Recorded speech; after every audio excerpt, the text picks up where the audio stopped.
Hey friends, it's Kate here with I Am Kate Moore and the Momboss Mentor. And today I want to talk about face-to-face events, all right? So it may have been a long time, a long time since you've done something in person where it's face-to-face, heart-to-heart with your customers or your team or your potential people that you've invited. But also it could be your very first time ever, all right? So maybe you have started a new business. Maybe you are brand new to the business, whatever it is. I want to talk about face-to-face events and setting yourself up for success.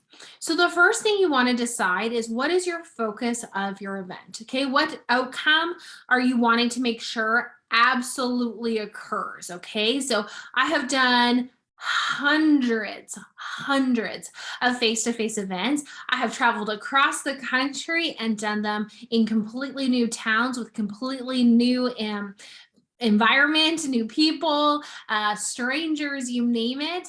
And I have learned a lesson or two through it. So focus is really important because then you can tailor your venue, your date, your time, your audience, your invite list, and everything you do around that objective. So sometimes people are like, I just want to do it all. Okay, I want to have the sales, I want to get the bookings, I want to recruit, I want to sell, I want to do this, I want to do that, I want to have this. The bigger you make it, the more complicated and the less successful it is. Okay, so I'm going to tell you that right from the get-go. The second thing is how many people do you need to pull it off successfully? So if your focus is to say have 10 people join your team, okay, 10 people to join your team. So you could hope and pray having 10 people in your house, all 10 will join. That is an event. That is a strategy. Most likely not going to happen. Not going to lie. Okay. Because most people are going to leave and need to go find information, or they're going to have to ask more questions, or they're going to say, this is not for me. So typically speaking, you would have quality over quantity. Okay, so some kind of pre-screening for a recruiting opportunity. You're going to have a carrot. So maybe it's a speaker that is going to build their capacity, or somebody that's going to inspire them, or a giveaway, so an incentive for them to come out.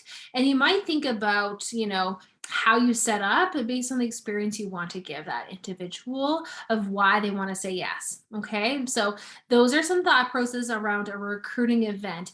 And I would focus more on the stories. So I would have other people share their stories. It would not just be me. I would have them cast a vision or build this dream that they would love to achieve, so that when they hear those stories, they're connecting the dots and they're seeing themselves as you, okay, or as the people up on the stage sharing their stories. Now, if it's an event that is designed to ignite curiosity about your product, okay, then it would be maybe a sample party or a stash sale or a product launch. Okay, so it just depends again. What is the objective? Do you want to get pre-orders or pre-bookings for the following season? Are you wanting to unload stock that you have? Do you want to expose people for the first time by having them be able to touch and feel the product or taste the product? Okay, so if that's the experience, maybe it's a come and go with a formal presentation in the middle. Okay, so come anytime between 6 and 8 p.m.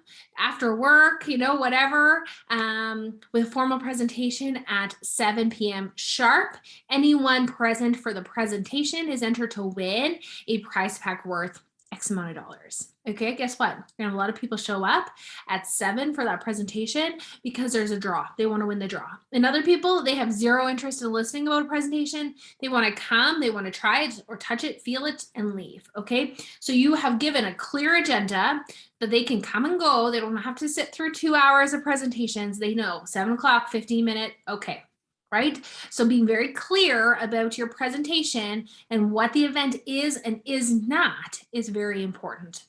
Now, the other thing to think about is your audience. So if your audience is stay-at-home moms with little kids, it would not make sense to have your event at 7 o'clock at night on a weeknight when most likely their partner or whatever is out and about too. So I would suggest that if it's a stay-at-home mom is your target market with kids, you should be doing something for fun at 10 a.m. at the nearby play park or the play place where moms go with their kids. Okay. Give them an event or an excuse to gather to see themselves being able to do this with other humans with their kids because their kids are their lives and that's just the way it is. Now, if it's a busy professional that you're wanting to help get unstuck or make the shift to a new career, maybe then it's going to a workplace for noon to 12 and is a lunch hour, right? Show them that they can fit their business in during their lunch hour.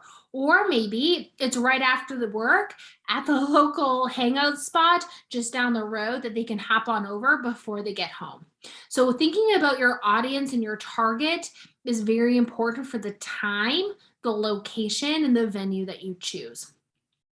And then the last thing is when you're doing a face to face is how are you going to build that relationship and continue it on further? Okay, so whether it's a draw, like they have to fill out an entry form to win that prize, right? So now you got their data. Maybe it's having a following up event, like, oh my gosh, I had so much fun with you all today.